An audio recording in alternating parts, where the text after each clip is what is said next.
Shalom, shalom, alekem à toutes les épouses de Christ. Mon nom est Douce Colombe Koulia. Soyez les bienvenus, à notre deuxième partie de notre étude biblique portant sur David, sur l'incroyable histoire de la famille de David.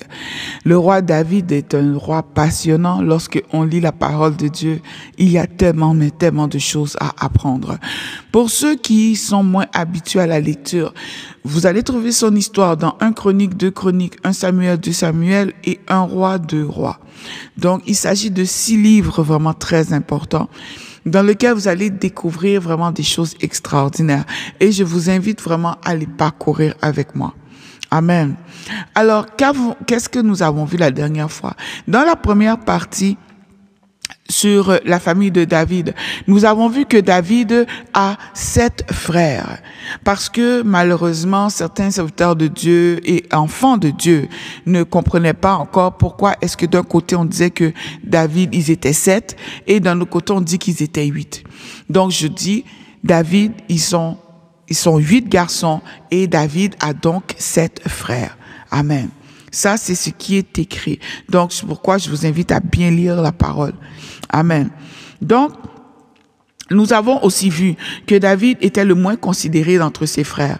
C'était tellement exagéré que lorsque Isaïe, son père, qui porte aussi le nom de Jessé, J-E-S-S-E accent aigu, Jessé, a dit à son fils David d'aller porter à ses frères un épha de grains rôtis et 10 pains.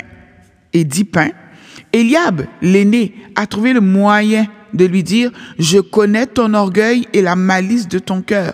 C'est pour voir la bataille que tu es descendu. » Ici, je viens de citer 1 Samuel au chapitre 17, verset 28. Alors ici, on a un père qui s'inquiète de savoir qu'est-ce qui se passe avec ses fils sur le champ de bataille. Je parle ici de Jessé ou d'Isaïe. Alors Isaïe dit à son fils David, « Hey David, tiens, prends un épha de grains rôtis et 10 pains et va porter ça à tes frères. » Pour votre connaissance personnelle, un épha, ça équivaut à 22 livres. 22 livres. OK? Donc, à peu près 10 kilos. 22 livres. Donc, un épha de grains rôtis et 10 pains qu'il devait aller porter à ses frères. Alors, lui, il arrive là et tout de suite, le grand frère, il dit, « Je connais ton orgueil et ta malice. C'est pour voir la bataille que tu es descendu. » Pourtant, David n'a fait qu'obéir à ce que son père lui avait dit de faire. Eliab, le colérique, car sachez-le, c'est son caractère qui l'a disqualifié auprès de Dieu, l'a accusé de vouloir savoir ce qui se passait sur le champ de bataille et il l'a insulté pour cela. Or, c'est l'homme de Dieu, leur père, Isaïe, le serviteur de Dieu qui voulait avoir des nouvelles de ses fils. Regardez comment nous accumulons des péchés sur notre tête sans même le savoir. Je dis cela parce qu'avec Dieu, tout est à la fois simple et compliqué. Lorsque j'envoie par exemple mon fils demander à son papa s'il a faim, n'est-ce pas en mon nom que l'enfant le fait? Alors, si tu traites mon enfant d'imbécile, n'est-ce pas moi que tu insultes? Alors, Eliab, rempli d'orgueil et de colère, a indirectement traité son papa d'opportuniste. Les gens se disqualifient par leur propre bouche. C'est pourquoi la Bible nous met grandement en garde contre ce petit membre qu'est la langue, car elle peut faire d'énormes dégâts, tels que mentionné dans Jacques chapitre 3, verset 5, qui déclare: de même, la langue est un petit membre et elle se vante de grandes choses. Voici comme un petit feu peut embraser une grande forêt. La langue aussi est un feu. C'est le monde de l'iniquité. La langue est placée parmi nos membres, souillant tout le corps et enflammant le cours de la vie, étant elle-même enflammée par la géhenne. Amen. Alors, ce passage est très important. Je viens de vous lire le Jacques chapitre 3, le verset 5 et 6 que je viens de vous lire. Et qu'on nous dit comment est-ce que la langue est un gros problème. Il faut savoir la dompter, la mettre en bride. C'est un gros problème. Elle te fait rater des qualifications. Elle te fait rater des bénédictions. Elle te fait tellement rater de choses qu'il est préférable de garder le silence même quand tu as raison. Amen. Alors, nous avons aussi appris que David avait 2 sœurs, toutes les 2 mentionnées dans le livre des Chroniques au chapitre 2, au verset 16, où il est écrit « Leurs sœurs étaient Tserouja et Abigail. Fils de Tserouja, Abishai, Joab et Azaël. 3. Je lis le verset 17.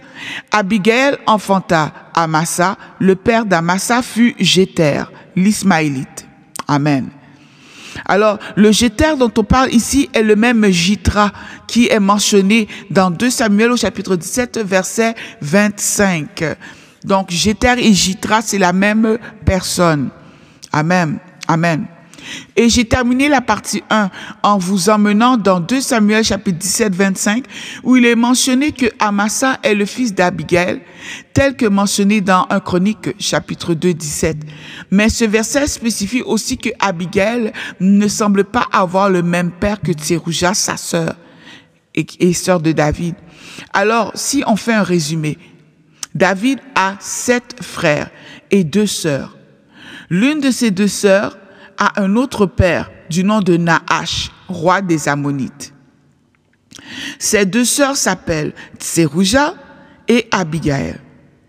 Tserouja a 3 fils. Donc, les 3 fils de Tserouja sont les 3 neveux de David. Le premier s'appelle Abishai, qui signifie le père de la force. Donc, il a un neveu qui s'appelle Abishai, dont le nom signifie le père de la force. Le deuxième s'appelle Joab, qui signifie louer Jéhovah. Et le troisième s'appelle Azaël, ce qui signifie fait par Dieu. Fait par Dieu. Made by God. Fait par Dieu.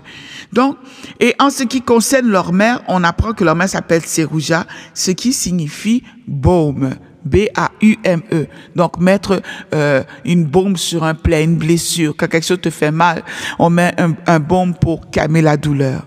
Amen. Donc, ces 3 neveux de David avaient de grandes particularités. Azaël avait la particularité de courir aussi vite qu'une gazelle des champs. Il avait le pied léger comme la gazelle des champs. Vous trouverez la référence dans le livre de 2 Samuel chapitre 2 au verset 17 et 18. Amen. En ce qui concerne Abishai, vous pouvez lire ses particularités dans le livre de 2 Samuel au chapitre 23, verset 18. Il est écrit « Abishai, frère de Joab, fils de Tserouja, était le chef des 3. Il brandit sa lance sur 300 hommes et les tua, et il eut du renom parmi les 3. Il était le plus considéré des 3, et il fut leur chef, mais il n'égala pas les 3 premiers. » Abishai était vraiment très, très fort. Ce n'est pas pour rien que son nom signifie le père de la force. Amen. À lui tout seul, il a brandi sa lance, il a tué 300 hommes. Si ça, c'est pas de la force, qu'est-ce que c'est? Amen. Alors, qu'en est-il de Joab? Alors, on pourrait l'appeler Joab le redoutable. Et il porterait très bien son nom. D'abord, dans le livre de 1 Chronique, au chapitre 11, l'on raconte la prise de Jérusalem par David et ses hommes. À l'époque, Jérusalem s'appelait Jébu. Au moment d'assaillir la ville, les habitants de Jébu sont venus devant David et ils lui ont dit, on peut le lire à partir du verset 5 du chapitre 11, ils lui ont dit « Tu n'entreras point ici ». À ce moment-là, David lance un défi et voici ce qu'il déclare au verset 6 de 1 Chronique chapitre 11. David déclare ceci.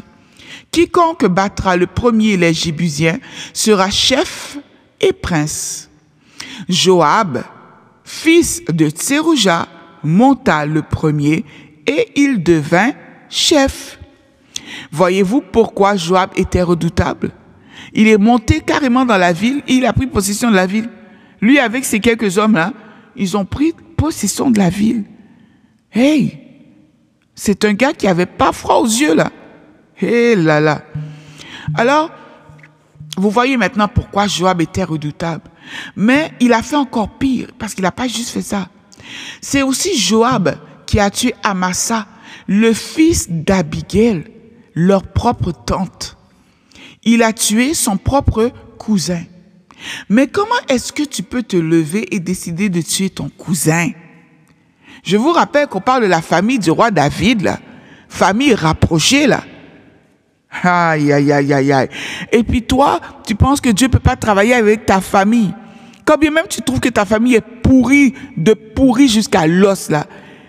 Ça, là, ce que je suis en train de vous lire, ça vous montre pas que la famille de David était, lui aussi, excusez l'expression, pourrie à l'os? Hey! Oh! J'ai dit, moi, 12 colombes, couliage, je me suis pas encore levé pour tuer un cousin. Écoutez, quand même. Amen. Donc, lisons ensemble 2 Samuel chapitre 20. 2 Samuel chapitre 20, versets 9 et 10. Je lis la parole de Dieu avec respect et considération. Lorsqu'ils furent près de la grande pierre qui est à Gabaon, Amasa arriva devant eux. Joab était ceint d'une épée par-dessus les habits dont il était revêtu. Elle était attachée à ses reins dans le fourreau d'où elle glissa comme Joab s'avançait. Joab dit à Amasa, « Te portes-tu bien, mon frère ?» Et de la main droite, il saisit la barbe d'Amasa pour le baiser. Amasa ne prit point garde à l'épée qui était dans la main de Joab, et Joab l'en frappa au ventre et répandit ses entrailles à terre, sans lui porter un second coup, et Amasa mourut. Amen. Donc, Joab était tellement redoutable, c'était un monstre de combat. Il est venu, il a tué son propre cousin. Amasa, en mourant, ça donnait la place maintenant à Joab pour contrôler toute l'armée. Parce que vous devez vous rappeler que Saül courait derrière David. Donc, une partie courait avec David parce qu'une partie appuyait David et reconnaissait l'onction royale que David avait reçue, et une partie restait avec le roi Saül, qui était le roi, un roi légitime, mais que Dieu avait rejeté. Mais le peuple, eux autres, ils aimaient voir le roi Saül, le grand, le costaud, le fort. Donc, une grande portion de la population du peuple était avec lui. Donc, le pays était divisé en deux. C'est pourquoi, en tuant Amasa, qui était devenu lui aussi un chef, ça permettait maintenant à Joab de dominer non seulement de son côté, parce que lui, il était avec David, mais il savait très bien qu'une fois qu'il gagnait la guerre, ça allait être lui le big boss des chefs. Voyez-vous ce que je veux dire? Parce qu'il y aurait réunification des deux clans. Donc, il savait que c'est lui qui allait devenir le chef de l'armée d'Israël au complet. Amen. Donc, Joab, on continue toujours avec Joab, hein? Joab était tellement redoutable, ok? C'était un monstre de combat. C'est Joab qui a tué Abner, fils de Ner. Abner, c'est pas n'importe qui. Abner était le général de Saül. C'était le chef de l'armée de Saül, alors que Joab était le chef de l'armée de David. Lors d'une bataille qui a eu lieu entre les hommes de Saül et les hommes de David à Gabaon, les hommes de David ont eu le dessus. Alors que les hommes de David poursuivaient les hommes de Saül qui battaient en retraite, Asaël s'est retrouvé à poursuivre Abner. Abner s'est rendu compte que celui qui le poursuivait était Asaël, le petit frère du chef de l'armée de David. Faut comprendre, hein? Tout le monde savait c'était qui Joab, ok? Donc, Abner est le chef de l'armée de Saül. Lui, il prend la fuite. Pendant qu'il prend la fuite, il tourne la tête, il voit qui? Il voit Asaël, le frère du chef de l'armée de David. Il est pas fou. Abner sait que Joab, là, il ne blague pas Joab va pas le rater si quelque chose arrive à son frère. Donc, Abner savait que Joab était dangereux, que Joab était redouté. Il le savait. Et écoutez bien, Abner s'est rendu compte que celui qui le poursuivait, c'était Asaël, ok? Et il est intéressant de lire ce que Abner lui a dit. Allons voir ce que Abner, le chef de l'armée de Saül, lui a dit. Alors, Abner dit encore à Asaël, « Détourne-toi de moi, Pourquoi te frapperais-je et t'abattrais-je en terre? Comment ensuite lèverais-je le visage devant ton frère Joab? Amen. Amen. Donc ici, là, il est en train de dire comme ça à Azaël, Azaël, je sais que tu cours vite et que tu m'as rattrapé. Mais détourne ton épée de moi. Parce que tu cours vite, mais moi, je sais que moi, là, je suis le chef de l'armée de Saül. C'est pas pour rien, je suis le chef. Ça veut dire que moi-même, là, je suis un monstre. Je suis solide, moi aussi. Et tu sais très bien que ma force de frappe, là, ça va te terrasser. Si je m'arrête, là, Azaël, c'est que c'est pour te tuer. Tu cours vite, mais tu n'as pas ma force de frappe. Amen. Donc, c'est pourquoi c'est important dans l'église de Christ que chacun garde ses positions. Chaque personne doit garder sa position. Dieu te donne un talent pour enseigner, reste dans l'enseignement. Faut pas aller commencer à devenir chantre. Il y a tellement de choses étranges qui se passent.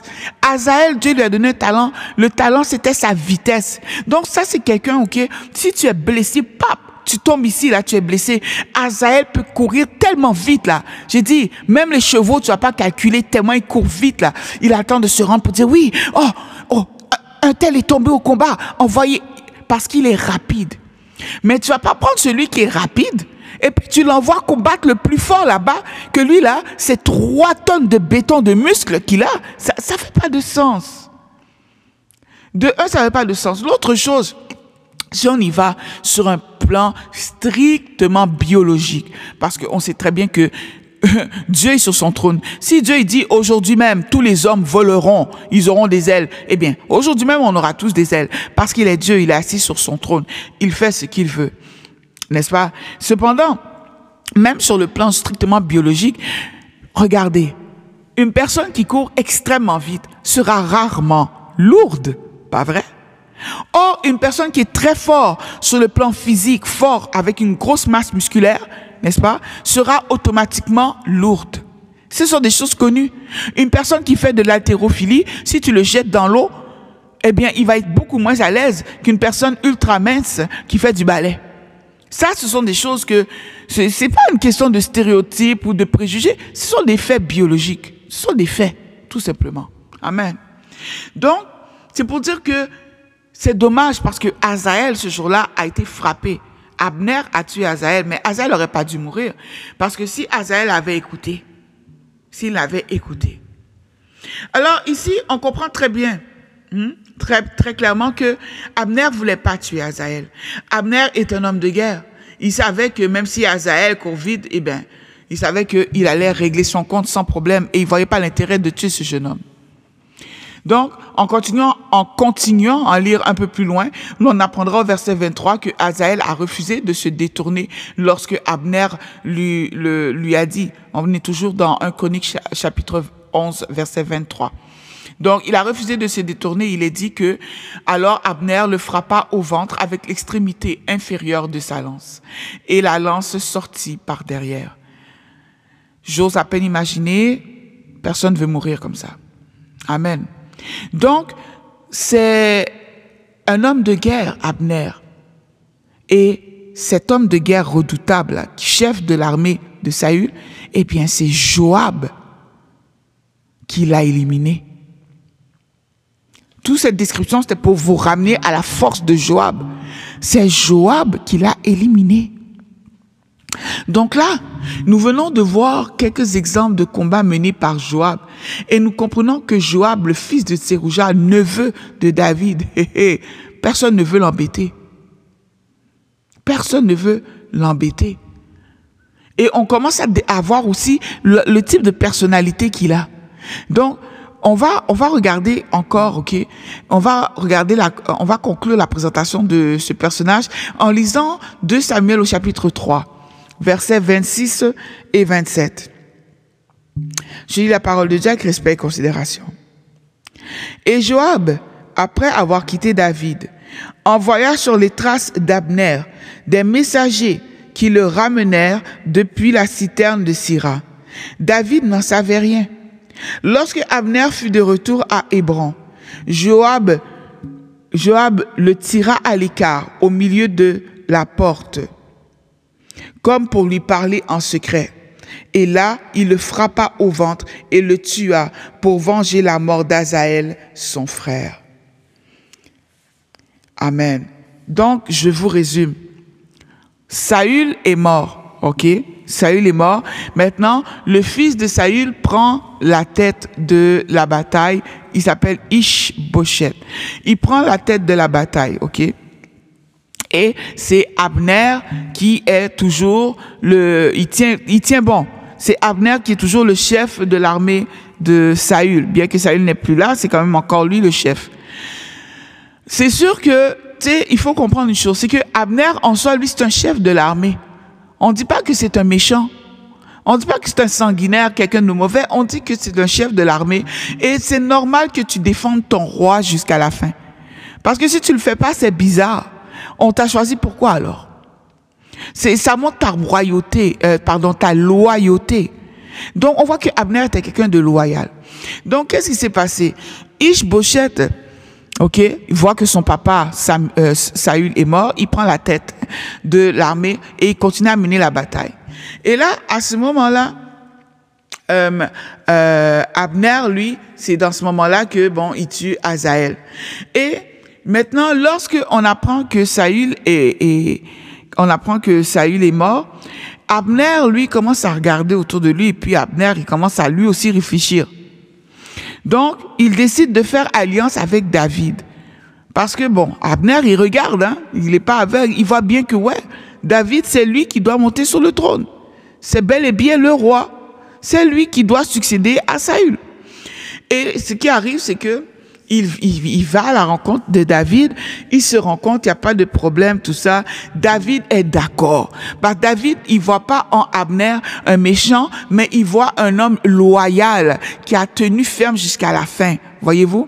Donc, maintenant, Abner, lui, il s'en retourne, mais il s'en retourne pour rassembler les troupes et tout ça, pour que tout le monde se range au final auprès de David. Et là, maintenant, Joab apprend ça. Et Joab, ça l'énerve. Parce que c'est le gars, Abner, c'est quand même le gars qui a tué son petit frère, là. Donc, Joab, lui, il n'est pas dedans. Lui, il n'est pas dans ces histoires-là. Et déjà, vous voyez la personnalité de Joab. Parce que tu es sous l'autorité de David, qui est le roi. On a tué ton frère. Mais ton frère était dans la bataille. Ça fait partie, excusez-moi, mais être soldat, mourir fait partie des options, là. Ça fait partie des options. Et c'est une chose qui est normale. Et une chose à prévoir parce que c'est une chose possible. Donc, là, au moment où, stratégiquement, ok, les choses sont en train de se consolider, donc Abner, finalement, ne fait plus la guerre et avec David, il est prêt, voyez-vous, à faire entente. Voilà que de la maison de David même, son propre neveu Joab se lève et puis il fait un coup monté. Il demande à ses soldats, allez me chercher le gars là-bas, là. Ramenez-moi Abner. Ramenez-le, ne lui dites rien. Donc, il le ramène. Abner, lui, il revient parce que il sait que lui, il a quitté la ville, la maison où David était en paix. Vous comprenez? Donc, le fait qu'on le rappelle, peut-être que le roi a oublié de dire quelque chose. Donc, il retourne là-bas, il n'y avait pas de téléphone, il n'y avait pas de cellulaire à l'époque. Donc, Abner revient sur ses pas. Et là, voilà que Joab l'attendait. Et c'est un coup monté. Et voyez-vous, Joab a tué Amasa en s'approchant de lui à la sourdine, hein, en s'approchant de lui discrètement, puis en disant « Oh, Amasa, mon frère, pas !» Il l'a tué, il lui a ouvert le ventre. Là, maintenant, Joab fait le même coup, voyez-vous? Mais là, il vient et puis il fait « Oh, Abner, viens, j'ai quelque chose à te dire. » Il l'amène au milieu de la porte, il le frappe au ventre, il ouvre son ventre. Il le tue. 2 coups et il a réussi les 2 fois. Alors, comment David a pris ça d'après vous? Eh bien, David, là, il l'a pris très mal.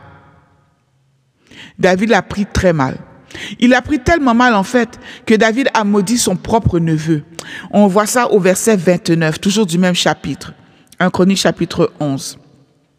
Donc, il est dit ceci, que ce sang retombe sur Joab et sur toute la maison de son père, qu'il ait toujours quelqu'un dans la maison de Joab qui soit atteint d'un flux ou de la lèpre ou qui s'appuie sur un bâton, ou qui tombe par l'épée, ou qui mange, ou qui manque de pain.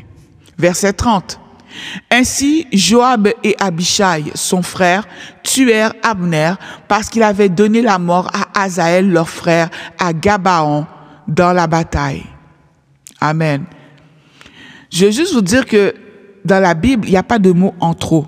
Si Dieu prend la peine de spécifier, ok, à Gabaon, virgule, dans la bataille, Dieu insiste pour faire savoir que Asaël est mort en se battant. Donc, il n'est pas mort, voyez-vous, par ruse. Voilà.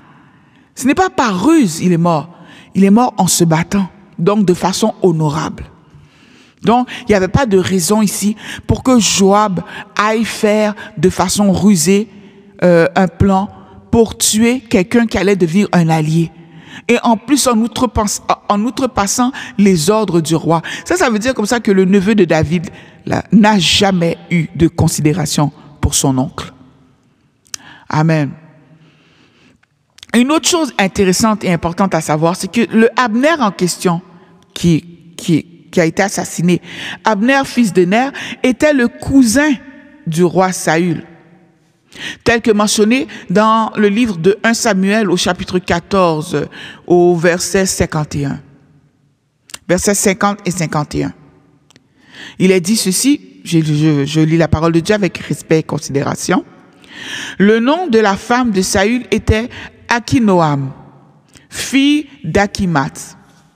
Le nom du chef de l'armée, de son armée, était Abner, fils de Ner, oncle de Saül.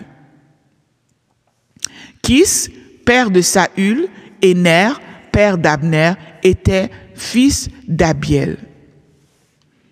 Amen. Donc, Abner et Saül étaient des cousins. Donc, essayez d'imaginer aujourd'hui, si chaque soldat mort à la guerre de façon honorable, tué par une bombe, un missile, une grenade, une mine, était vengé par leur frère ou leur sœur, est-ce que cela ferait du sens? Est-ce que ça ferait du sens qu'on commence à tuer par ruse, par empoisonnement, parce que ton frère est allé à la guerre, il a fait son service militaire. Toi, là, le restant de tes jours, là, tu travailles sur un poison, comment tuer celui qui a lancé la 8e grenade qui a atteint ton frère. Mais écoutez, ça, c'est quoi, ça? Waouh! Donc, terminons notre étude biblique en découvrant une autre information très intéressante. Pour cela, nous allons lire dans 2 Samuel au chapitre 3, verset 39. Alors, je vous lis la parole. La parole de Dieu déclare ceci. « Je suis encore faible, quoique j'ai reçu l'onction royale, et ces gens, les fils de Tserouja, sont trop puissants pour moi, que l'Éternel rende selon sa méchanceté à celui qui fait le mal. » Alors, qu'apprenons-nous ici? Nous apprenons que David avait peur de ses neveux. Ses neveux étaient tellement dangereux, tellement redoutables, tellement puissants, tellement hypocrites. Ils avaient une imagination tellement fertile, une force de frappe tellement forte. J'ai dit qu'il est mentionné que David en avait peur. Il se sentait impuissant face à eux. Et ces 3 jeunes hommes ont réussi à eux seuls à faire mentionner à répétition et dans plusieurs chapitres différents le nom d'une femme, Tserouja, mentionné si souvent qu'on pensait même que c'était un homme. Certains pensaient que c'était un homme avant d'avoir fait les bonnes recherches et d'avoir bien lu la Bible pour découvrir que dans Chronique, c'était bien spécifié que Tserouja est une femme. Amen. Alors, je pourrais continuer à vous parler indéfiniment de la vie de David parce qu'il y a d'autres choses que Joab a fait. Joab a poursuivi le fils de Bichri, là, jusqu'à faire couper sa tête. Ils ont lancé sa tête par-dessus la muraille. Vous continuerez à lire, lisez parce que c'est trop intéressant. Et vous allez voir comment un seul homme qui menace une ville est capable de convaincre une ville en entier de couper la tête d'une personne pour lui lancer par-dessus la muraille. Donc, c'est comme si on veut rentrer dans la ville de Montréal et puis je dis, hé, Joab, mais Joab, pourquoi tu veux nous attaquer? Non, il y a parmi vous un homme, il se nomme un fils de Bichri, là. Oui, lui, là, il a déshonoré David, notre roi. Donc, c'est lui qu'on veut. Et puis, tu entends que, oh, ok, ben, attends-nous ici, hein. On va te lancer sa tête. Et puis, pas, tu vois la tête qui passe par-dessus la muraille. Tiens, Joab, merci, bonne journée, hein. Salut. Donc, dites-moi, toute une ville qui veut pas que Joab rentre. Alléluia. Toute une ville qui veut pas. Si ça, c'est pas être redoutable, dites-moi ce que c'est. Dites-moi ce que c'est. Alors, cette histoire-là, vous allez la trouver, elle est exactement à la même place. C'est pour ça que j'ai pas donné plus de références, parce que elle se trouve exactement tout de suite après, en fait, que il est frappé, Amasa. Si je me trompe pas, tout de suite après qu'il est frappé Amasa, il a continué à se diriger, il a continué à mener sa quête jusqu'à atteindre le fils de Bichri et à faire couper sa tête. Amen. Amen. Donc, voilà, comme je vous ai dit, je pourrais continuer, mais mon but, l'objectif de ce partage, c'était vraiment de vous montrer de manière plus simplifiée le visage de la famille de David. Tous les boires et les déboires qu'a rencontré David au courant de sa courte vie d'être humain n'a en rien affecté les paroles de grâce et de bonté que Dieu a prononcées sur la vie de David. David est devenu ce qu'il devait devenir, point barre. Personne n'a pu empêcher ça. Ni les circonstances de sa naissance, qui sont nébuleux, ni le type de famille d'où il vient, parce qu'on a compris, hein, je pense que vous avez compris que la maman de David avait un autre gars, un autre mec, appelez-le comme vous voulez, un autre homme, un autre époux, un autre mari, avant d'avoir rencontré Isaïe. Amen.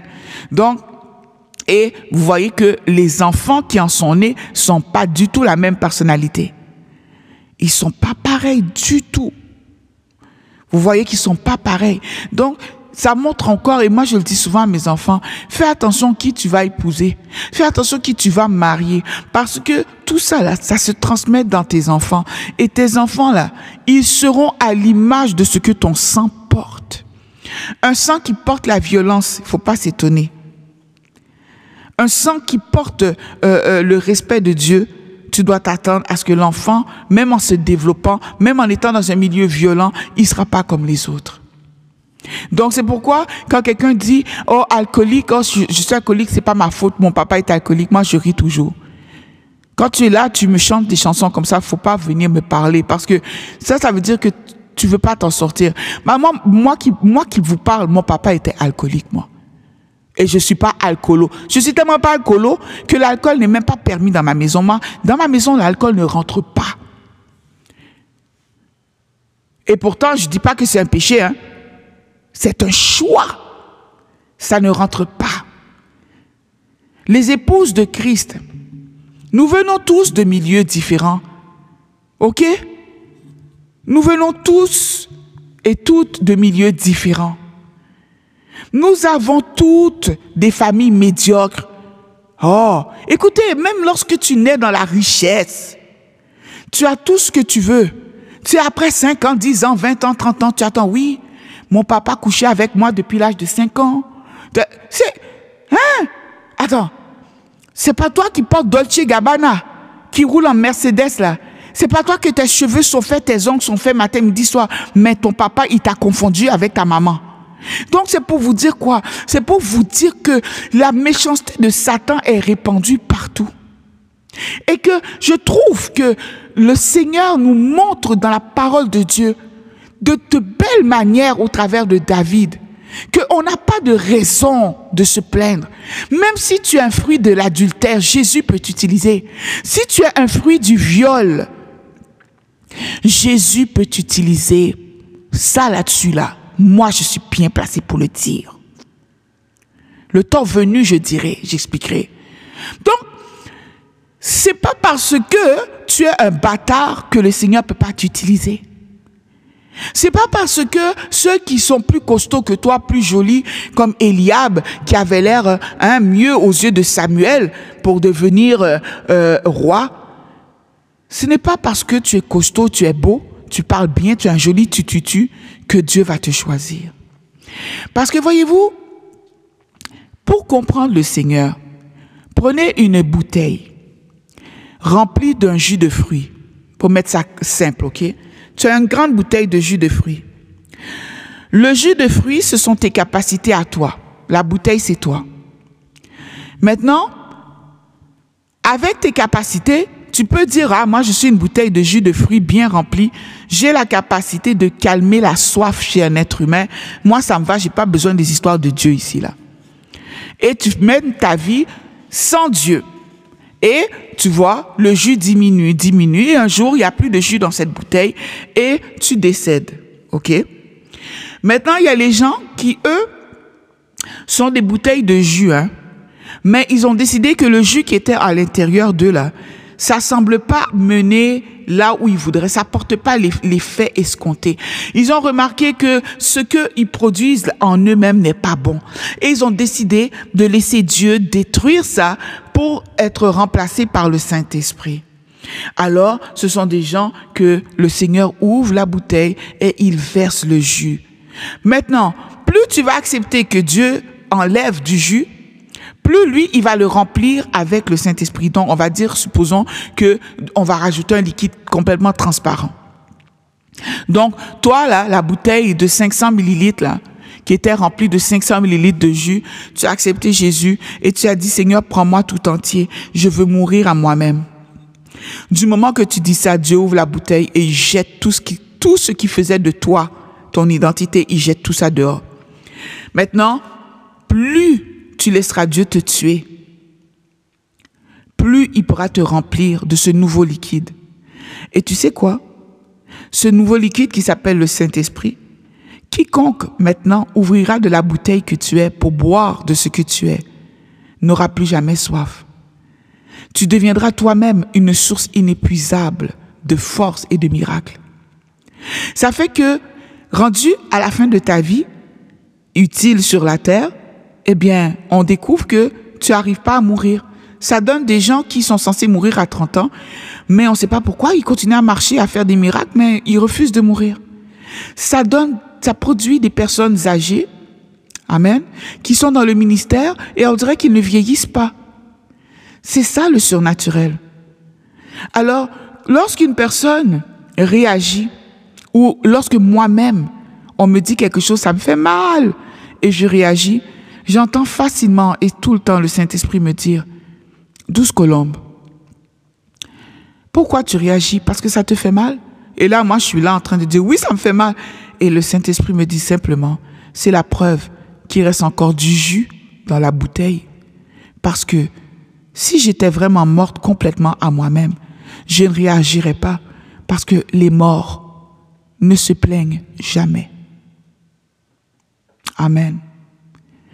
Alors, merci Seigneur pour ce temps de partage que nous avons eu ensemble. Bénis toutes les personnes qui nous ont écoutés en ce jour. Je couvre cet enseignement du sang de l'agneau dans le nom puissant de Jésus-Christ. Éternel, mets une garde à nos bouches et veille sur la porte de nos lèvres. Et fais-nous grandir, que la sagesse et la réflexion soient attachées au cou de toutes les femmes qui sont à mon écoute ce matin ou cet après-midi, peu importe. Dans le nom puissant de Jésus et par la toute puissance du Saint-Esprit dans sa plénitude, nous t'avons prié, nous avons été réunis ensemble comme un seul homme. Amen. Mon nom est Douce Colombe Koulia et je vous dis Shalom.